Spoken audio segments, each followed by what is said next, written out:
என்னுடைய கிறிஸ்தவ மதம் தமிழை விட வசந்ததுண்டு அவர் சொல்கிறத தானே சொல்கிறாரு. என்னுடைய மதம் எனக்கு ஒரு மொழியை சொல்லி கொடுத்துருக்குது, அது அன்பு மொழி, உண்மை மொழி, அப்படின்னு உண்மையை பேசுகிற மொழி, அப்படி இப்படின்லாம் சொல்லிவிட்டு இந்த நான் என் மதம் சொல்லி கொடுத்து நான் கற்றுக்கிட்ட மொழியெல்லாம் தமிழில் படித்தா கூட வராதுன்னு சொல்கிறாருன்னா தமிழை மட்டமாக தான் சொல்கிறாருன்னு. இது வந்து மிக மிக மிக கண்டிக்கத்தக்கது. பட்ஜெட்ன்றது ஒரு செக்குலர் ஈவெண்ட், எந்த மதம் சார்ந்த ஈவெண்ட்டும் கிடையாது. இப்போ நாளைக்கு நிர்மலா சீதாராமன் வந்து கையில் நான் திரிசூலத்தோட வந்து பார்லிமெண்ட்டில் பட்ஜெட் வாசிப்பேன்னு சொன்னால் ஒத்துப்பீங்களா? ஆனால் நான் சிறுபான்மையினத்தை சேர்ந்தவன்றதுக்காக திமிர காட்டக்கூடாது. மதம் என்பது உன் வீட்டில் வச்சுக்கோ. மோடி ஆட்சியில் இருக்கிறதுனால நான் இந்துத்துவா அப்படிங்கிறாரு. அப்போ இவர் ஆட்சியில் அதிகாரத்தில் இருக்கிறேன் அப்படின்றதுனால கிறிஸ்தத்துவா அப்படிம்பாரு இவர். அது கடுமையாக கண்டிக்கக்கூடியது. அண்ணன் திருமாவே வந்து முட்டு கொடுக்குறாருன்றதெல்லாம் ரொம்ப கஷ்டமாக இருக்குது. அது அவரது தனிப்பட்ட நம்பிக்கை அப்படின்றாரு. அது எப்படி தனிப்பட்ட நம்பிக்கையாகும்? அரசாங்கம் என்ன கிறிஸ்தவ அரசாங்கமா இல்லை இந்து அரசாங்கமா? நம்ம கேட்குறோம்ல, மோடியை இது என்ன இந்து அரசாங்கமா இந்திய அரசாங்கம்னு கேட்குறோம். அவங்க கட்சியில் இருக்க எல்லாருமே பேசும்போது யாரையாவது ப்ரொவோக் பண்ணுறதுலேயே குறியாக இருக்காங்க. அந்த ப்ரொவோக் பண்ணணும்னு நீங்கள் நினச்சிங்கன்னா நீங்கள் தான் அசிங்கப்பட்டு போவீங்க. ஏன்னா எதிராளி ஸ்ட்ராங்காக இருந்துட்டான்னு வச்சுக்கிங்க, நீங்கள் அடிபட்டு போயிடுவீங்க. முதலமைச்சர் வந்து அந்த குருவைக்கு நாங்கள் பணம் கொடுத்துட்டோம், அவருக்கு கவனத்துக்கு வரல போல அப்படின்றதோட விட்டுருந்தாருன்னா முடிஞ்சு போச்சு. இப்போ இவர் என்ன பண்ணிட்டாரு, அது வேறங்க இது வேறங்க, உங்களுக்கு அது கூட வித்தியாசம் தெரியல. விவசாயிகளுக்கு கொடுத்தது சிறப்பு தொகுப்பு நிதி, நீங்கள் அவங்க கேட்குறது வறட்சி நிதி, அப்போ ரெண்டுக்கும் வேறுபாடு, ரெண்டுக்கும் வித்தியாசம் தெரியல உங்களுக்கு. அதுக்கு அந்த வித்தியாசம்லாம் தெரியணும்னா பேப்பர் படித்தா பத்தாது, தேவையா உங்களுக்கு? அறம் நாடு நேயர்களுக்கு அன்பு வணக்கம். இன்று நம்மளோட இணைந்திருப்பவர் வரலாற்று எழுத்தாளர் கிருஷ்ணவேல் அவர்கள். சார் வணக்கம். சார் வணக்கம். அதாவது இப்போ மரிய வில்சன் நிதித்துறை அவர் வந்து ஒரு சில விஷயங்கள் பேசுகிறாரு. மேபி அதில் தமிழ் சிற்று பிழை இருக்கலாம், எல்லாருக்கும் இருக்குது. அதை கூட இப்போ மொழி கேலி கூட பண்ணுறீங்க, உருவ கேலி பண்ணீங்க, பெண்ணை வைத்து கேலி பண்ணீங்க, இப்போ மொழி கேலி பண்ணுறீங்க அப்படின்னு அவர் ரொம்பவே கொஞ்சம் டக்குன்னு முதல் முறையில் அவர்கிட்ட கொஞ்சம் எமோஷனல் ஆகி ரொம்பவே கோபம் அடைந்து பேசினார். அவர் பேசக்கூடிய வார்த்தைகள் தற்பொழுது சர்ச்சையாக மாறி இருக்கிறது. எனக்கு எல்லாத்துக்கும் மேலே என்னுடைய மதம் கற்றுக் கொடுத்துருக்கிறது, கிறிஸ்தவம் கற்றுக் கொடுத்துருக்கு, தமிழில் பார்த்தா கூட அதை பாதி மேலே கற்றுக்க முடியாதுங்கிற சம்திங் ஒரு வார்த்தைகளை பயன்படுத்திருக்காரு. அதுதான் தற்பொழுது பேசு பொருளாக மாறி இருக்கிறது. மதத்தை தமிழ் மொழியோடு மொழியோடு ஒப்பிட வேண்டிய தேவைகள் அங்கே இருக்கிறதா? அதை எப்படி புரிஞ்சு? இல்லை, அவர் பேசினதை நானும் பார்த்தேன். என் மதம் எனக்கு வேறு ஒரு மொழியை கற்றுக் கொடுத்துருக்கிறது, அன்பு மொழி, அறவு மொழி, அப்படி இப்படின்னு ஏதோ வரிசையாக சொல்லிவிட்டு அந்த மொழியெல்லாம் நீங்கள் தமிழ் படித்தா கூட கற்றுக்க முடியாது அப்படின்ற மாதிரி அவர் பேசியிருக்கிறார். இது வந்து மிக மிக மிக கண்டிக்கத்தக்கது. பட்ஜெட்ன்றது ஒரு செக்குலர் ஈவெண்ட்டு, எந்த மதம் சார்ந்த ஈவெண்ட்டும் கிடையாது. இப்போ நாளைக்கு நிர்மலா சீதாராமன் வந்து கையில் நான் திரிசூலத்தோட வந்து பார்லிமெண்ட்டில் பட்ஜெட் வாசிப்பேன்னு சொன்னால் ஒத்துப்பீங்களா? இல்லை, மரிய வில்சன் வந்து சிறுபான்மையினர் அப்படிங்கிறது வேறு விஷயம். சிறுபான்மை மதத்தை சார்ந்தவர்களுக்கு ஆதரவு கொடுப்பது, அவர்களை அரவணைத்து செல்வதுன்றது வேறு விஷயம். ஆனால் நான் சிறுபான்மையினத்தை சேர்ந்தவன்றதுக்காக திமிர காட்டக்கூடாது, அது டோட்டலாக வேறு விஷயம். நீங்கள் வந்து உங்கள் அந்த மதம் என்பது உங்கள் வீட்டில் வச்சுக்கோ. இதை நம்ம சொல்லலை, பெரியார் சொன்ன வார்த்தையே தான். பக்தி என்பது தனி ஒழுக்கம், சரியா? தனிப்பட்ட ஒழுக்கம்னா அவன் மட்டும் சார்ந்த விஷயம், அது அவன் வீட்டோட வச்சுக்கணும். பொது ஒழுக்கத்தில் கொண்டாந்து பக்தியை காட்டாது. அப்போ மோடி செய்கிறதுக்கும் மரிய வில்சன் செய்கிறதுக்கும் எனக்கு பெரிய வித்தியாசம் இல்லையா? மோடி ஆட்சியில் இருக்கிறதுனால நான் இந்துத்துவா அப்படிங்கிறாரு. அப்போ இவர் ஆட்சியில் அதிகாரத்தில் இருக்கிறேன் அப்படின்றதுனால கிறிஸ்தத்துவா அப்படிம்பாரு இவர். அது கடுமையாக கண்டிக்கக்கூடியது. நம்ம நல்லா யோசிங்க. இப்போ இன்றைக்கி இவர் வந்து ஜபமாலையோடு நான் வந்திருக்கேன், அது என்னோடய பக்தி, அதை அண்ணன் திருமாவே வந்து முட்டு கொடுக்குறாருன்றதெல்லாம் ரொம்ப கஷ்டமாக இருக்குது. அது அவரது தனிப்பட்ட நம்பிக்கை அப்படின்றார். அது எப்படி தனிப்பட்ட நம்பிக்கையாகும்? அரசாங்கம் என்ன கிறிஸ்தவ அரசாங்கமா இல்லை இந்து அரசாங்கமா? நம்ம கேட்குறோம்ல, மோடியை இது என்ன இந்து அரசாங்கமா இந்திய அரசாங்கம்னு கேட்குறோம். அப்போ இங்கே வந்து நீ அரசாங்கத்துக்குள்ளே கொண்டாந்து மதத்தை கொண்டு வரலாமா? கொண்டு வந்தால் அது தப்பு தான். அது யார் பண்ணாலும் மதத்தை பொது வெளிக்கு கொண்டு வராதீங்க. மதம் என்பது உங்களோட நம்பிக்கை, அதை உங்கள் வீட்டுக்குள்ளே வச்சுக்கிங்க, இல்லை நீங்கள் சர்ச்சுக்கு போகும்போது வச்சுக்கிங்க, இல்லை நீங்கள் மசூதிக்கு போகும்போது வச்சுக்கிங்க, இல்லை நீங்கள் கோயிலுக்கு போகும்போது வச்சுக்கிங்க. அதை ஆஃபீஸ்க்குள்ளே கொண்டாடாதீங்க. நிறைய அலுவலகங்களில் பார்த்தா அது ஆயுத பூஜைலாம் கொண்டாடுவாங்க. எனக்கு அதிலெல்லாம் உடன்பாடே கிடையாது. அலுவலகம்ன்றது பல மதத்தை சேர்ந்தவர்கள் வந்து வேலை செய்யக்கூடிய இடம். அப்படி பார்த்தா நீங்கள் அப்போ எல்லா மதத்தையும் கொண்டாடணும், கரெக்டு தானே? ஆயுத பூஜைக்கு பொறி கொடுப்பீங்கன்னா கிறிஸ்துமஸுக்கு கேக் வாங்கி கொடுங்க, ரம்ஜானுக்கு பிரியாணி வாங்கி கொடுங்க, இப்போ எல்லாத்தையும் கொண்டாடுங்க. அது சொன்னால் ஓனர் யோசிப்பார், இதை விட நீங்கள் முதல்ல சொன்ன ஆப்ஷனே நல்லா இருக்குது சார், எந்த பண்டிகையும் வேணான்றது தான் நல்லா இருக்குது. அது நல்ல ஒரு பொருத்தமான பதில். எந்த பண்டிகையும் கொண்டாடாமல் இருக்க அப்படின்னு ஓனர் யோசிக்க ஆரம்பிச்சிருவார். கரெக்டா? நாம் வந்து பொது இடத்துல வந்து ஒரு வேலைக்காக வந்திருக்கிறோம்னா அந்த வேலையை மட்டும்தான் செய்யணும். அங்கே கொண்டாந்து என் மத நம்பிக்கை, நான் அப்படி செஞ்சுட்டு தான் எந்த வேலையும் எடுத்து ஆரம்பித்து செய்வேன் அப்படின்னு சொல்கிறதெல்லாம் பைத்தியக்காரத்தனம். அது வந்து என்ன சொல்கிறது, தன்னுடைய மத துவேஷத்தை வெளியே காட்டுறது. எப்போ ஒருத்தன் வந்து தன்னுடைய மத அடையாளத்தை தன்னுடைய அடையாளமாக காட்ட விரும்புகிறானோ அப்போவே அவன் வந்து மற்ற மதங்களை மட்டம் தட்ட விரும்புகிறான்னு அர்த்தம். இப்போ என்னை போன்றவர்களை பற்றி விட்டுருங்க, நாங்கள் வந்து கடவுள் நம்பிக்கையே இல்லாதவங்க, எங்களை மாதிரி ஆளுங்களை பற்றி பிரச்சனையே கிடையாது. எங்களுக்கு உலகத்தில் இருக்கிற 3000 கடவுளும் கிடையாது.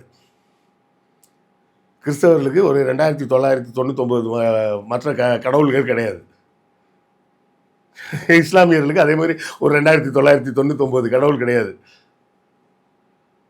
இந்துக்களுக்கு இன்னும் 2000 கடவுள் கிடையாது. ஏன்னா அந்த கடவுள்லாம் ஆப்பிரிக்காவில் கும்பிட்டுக்கிட்டு இருப்பான். ஸோ உங்கள் மதத்தை பொது வெளியில் கொண்டு வராதீங்க. இதை வந்து அண்ணா வந்து சட்டமாகவே கொண்டு வந்தார் அவர் ஆட்சிக்கு வந்த பிறகு.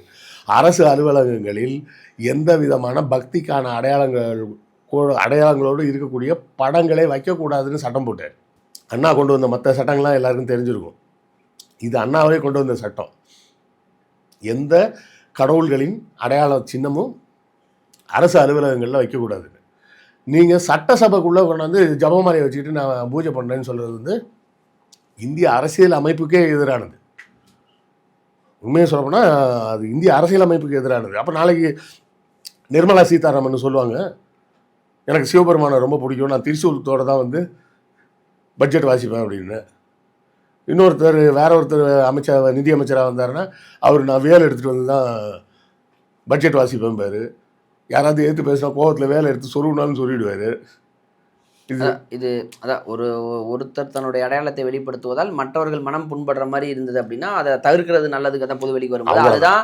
ஏன்னா அவர் அனைவருக்குமான அமைச்சர் அப்படிங்கிறது தான் ஓகே. அதை அவர் வெளிப்படுத்தின விதத்தை தவறுங்கும் போது அந்த இடத்துல மீண்டும் தமிழோடு ஒப்பிட்டு பேசினது, அதனால தமிழ் சார்ந்த விஷயங்கள் தான் தற்பொழுது பிரச்சனையாகுது. இப்போ அதை எப்படி புரிஞ்சுக்கணும்? இல்லை, அந்த இடத்துல தமிழை மட்டம் தட்டி தான் பேசியிருக்காரு அவர். ஒன்றும் தமிழை வந்து அவங்க அது சொல்லித்தரதா தமிழில் படித்தா கூட பாதிக்கு மேலே படிக்கணும். அப்போ தமிழை வந்து இழிவுபடுத்துறாரா? தமிழ் மொழியை என்னுடைய கிறிஸ்தவ மதம் தமிழை விட வசந்ததுன்றார்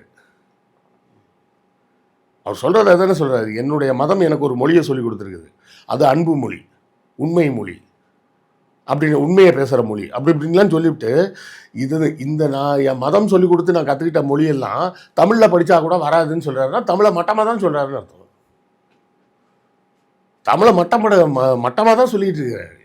அப்படி பார்த்தீங்கன்னா கண்ணதாசன் எடுத்துக்கங்க, அர்த்தமுள்ள இந்து மதம்னு புக் எழுதினார். அடுத்தாலே பார்த்தீங்கன்னா இயேசு காவியம்னு கூட தான் புக் எழுதியிருக்கிறார். உண்மையான தமிழ் பற்றாளர்கள் மதம்லாம் பார்க்க மாட்டாங்க. தமிழர்களுக்கு மதம் கிடையாது. பொதுவாக தமிழர்கள் வந்து தங்களை மதத்தோடு அடையாளப்படுத்திக் கொள்வது கிடையாது. குறிப்பாக அண்ணாவுக்கு பிறகு தான் தமிழர்கள் தங்களை தமிழர்களாகவே உணர ஆரம்பித்தாங்க. அதுக்கு முன்னாடி தமிழை நீச பாஷைன்னு தானே சொல்லிட்டு இருந்தாங்க எல்லோரும்.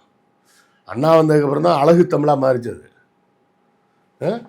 நீங்கள் அண்ணா வந்து எங்கள் கொள்கை தலைவர்னு சொல்லிவிட்டு அப்புறம் தமிழையே மட்டமாக பேசுவியா? அப்போ தமிழை மட்டமாக பேசுகிறதுக்கு தான் வந்து தமிழ்நாட்டு மக்கள் உங்களை தேர்ந்தெடுத்தாங்களா? தமிழ் படித்தா கூட எனக்கு இதெல்லாம் தெரியாது. உங்களுக்கு தமிழே தெரியாது. தமிழ் தெரியாதுன்றதுக்காக வந்து நான் உங்களை மட்டமாக சொல்லலை. ஆங்கிலத்தில் உரையாடலாம் அல்லது அந்த வராத சொற்கள் சில வார்த்தைகள் வராது. நம்ம பார்க்க போனால் பிடிஆர்லாம் வந்து தமிழே பேச மாட்டார். அவர் அமெரிக்காவிலே பிறந்து வளர்ந்தவர். அவர் மனைவி அமெரிக்காவை சேர்ந்தவர். அமெரிக்காவில் தமிழ் பேசுகிறதுக்கு அவருக்கு வாய்ப்புகளே ரொம்ப கம்மி. ஏன்னா மனைவியும் ஆங்கிலம் பேசுகிறவங்க, அப்புறம் பிள்ளைங்களும் ஆட்டோமேட்டிக்காக தாய்மொழின்னு ஆங்கிலம் தான் பேசுவாங்க.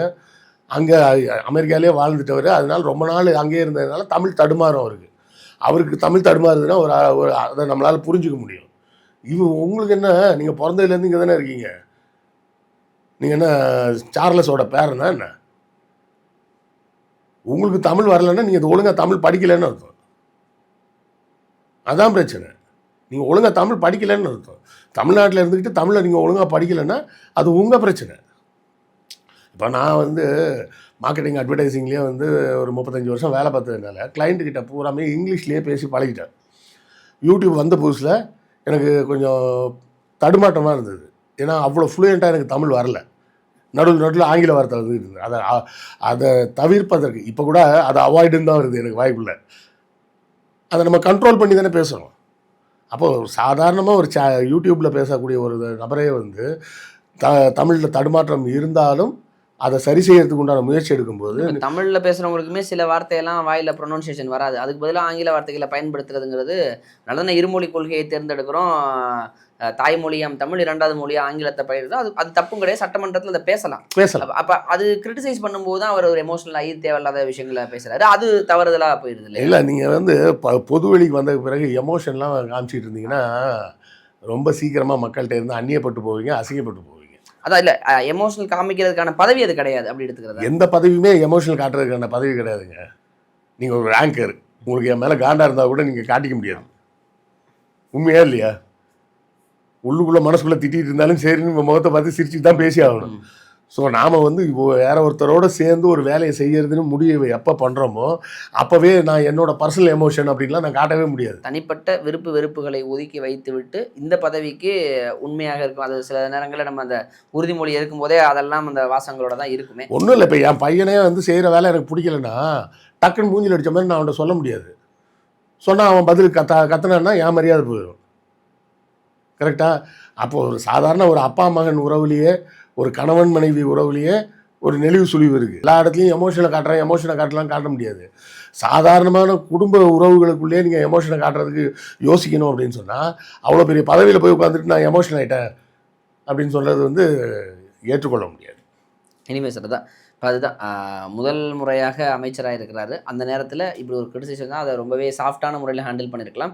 அது எமோஷன் ஆகி சில வார்த்தைகளை பயன்படுத்த அந்த வார்த்தைகள் எல்லை மீறி இருக்கும்போது அது விமர்சனமாக மாறி தற்பொழுது சற்று சர்ச்சையாக மாறி இருக்கிறது. தன்னுடைய மத அடையாளத்தை வெளிப்படுத்தி அந்த மத அடையாளத்தோடு மொழியை ஒப்பிட்டு பேசும்பொழுது அது தேவையில்லாத. இன்னொன்று நீங்கள் கவனிக்கணும், அவங்க கட்சியில் இருக்க எல்லாருமே பேசும்போது யாரையாவது ப்ரொவோக் பண்ணுறதுலேயே குறியாக இருக்காங்க. அந்த ப்ரொவோக் பண்ணணும்னு நீங்கள் நினச்சிங்கன்னா நீங்கள் தான் அசிங்கப்பட்டு போவீங்க. ஏன்னா எதிராளி ஸ்ட்ராங்காக இருந்துட்டான்னு வச்சுக்கிங்க, நீங்கள் அடிபட்டு போயிடுவீங்க. அந்த அவர் விஜய் வந்து அந்த குறுவை இதுக்கு தொகுப்பு நிதி கொடுத்தாச்சுன்றது சொன்னார் பார்த்தீங்களா, அது ஆல்ரெடி கொடுத்தாச்சு. அதோடு விட்டுருந்தா உதயநிதி கம்முன்னு போயிருப்பாப்புல. தேவையில்லாமல் அதுக்கு தான் டெய்லி பேப்பர் படிக்கணும்னு சொல்கிறது. இது தேவையா? ஒரு முதலமைச்சருக்கு இது தேவையா? டெய்லி பேப்பர் படிக்கணும்? எதிர்கட்சிக்காரங்களை நீ நக்கல் பண்ணுங்கள், வேணான்லாம் சொல்லலை, பண்ண வேண்டிய இடத்துல பண்ணுங்கள். நான் எப்போவுமே எதுனா பேசினாலும் எதிர்கட்சிக்காரங்களை நக்கல் பண்ணி தான் பேசுவேன் அப்படின்னு ஒரு முடிவோடு வந்தீங்கன்னா எதிர்கட்சிக்காரங்க தயாராக இருப்பாங்க, தூக்கி போட்டு மிதிக்கலாம்டா அப்படின்னு. அப்போது என்ன ஆகும், ஒவ்வொரு இடத்துலையும் இப்போ விஜய் வந்து அந்த முதலமைச்சர் வந்து அந்த குருவைக்கு நாங்கள் பணம் கொடுத்துட்டோம், அவருக்கு கவனத்துக்கு வரல போல் அப்படின்றதோடு விட்டுருந்தாருன்னா முடிஞ்சு போச்சு. இப்போ இவர் என்ன பண்ணிட்டாரு, அது வேறங்க இது வேறங்க, உங்களுக்கு அது கூட வித்தியாசம் தெரியல.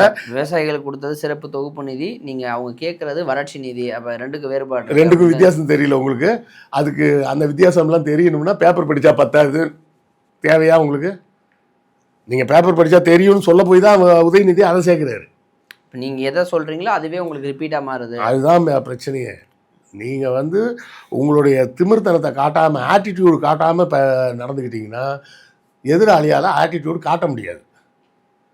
நீங்கள் உங்கள் ஆட்டிடியூடை காமிச்சிங்கன்னா எதிராளியும் ஆட்டிடியூடை காட்டுவாங்க. அதான் சார், இப்போ இதுக்குள்ளே இப்போ முதல் முறையாக பட்ஜெட்டு முதல் சட்டமன்றமாக நடந்துட்டு இருக்கிறது. இதில் நடந்தக்கூடிய விஷயங்கள் தான் தற்பொழுது சர்ச்சையாக இருக்கிறது. குறிப்பாக நிதியமைச்சர் பேசியது டக்குன்னு ஒரு சடனாக ரியாக்ட் பண்ண விஷயங்கள் தான் டக்குன்னு அது மாறிடுச்சு. எனவே பொறுத்து வந்து பார்ப்போம் வரக்கூடிய தவறுகளை. இப்போ என்ன கிரிட்டிசைஸையும் ஏற்றுக்கிட்டு அதை சரி செய்தால் மிக்க மகிழ்ச்சி.